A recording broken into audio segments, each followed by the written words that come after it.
మాజీ మంత్రి కాపు ఉద్యమ నేత ముద్రగడ పద్మనాభం తలపెట్టిన చలో అమరావతి పాదయాత్ర సస్పెన్స్ థ్రిల్లర్గా మారింది.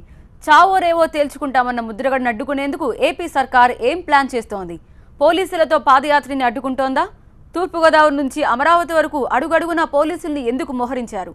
ఇదే ఇప్పుడు ఏపీలో హాట్ టాపిక్.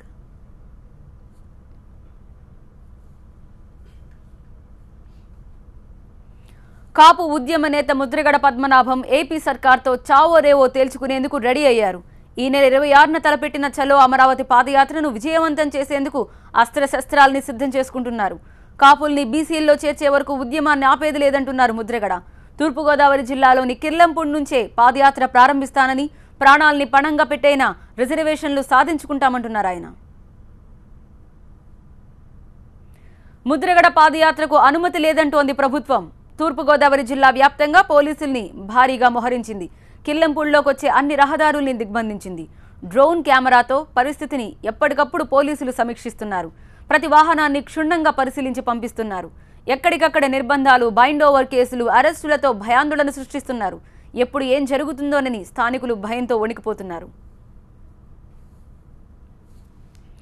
ఎవరెన్ని అడ్డంకులు సృష్టించినా పాదయాత్రను నిర్వహించి తీరుతామని, పోలీసులతో భయపడితే భయపడబోమని అంటున్నారు ముద్రగడ. పాదయాత్రలో భారీగా కాపు సోదరులు పాల్గొనాలని పిలుపునిచ్చారు ఆయన.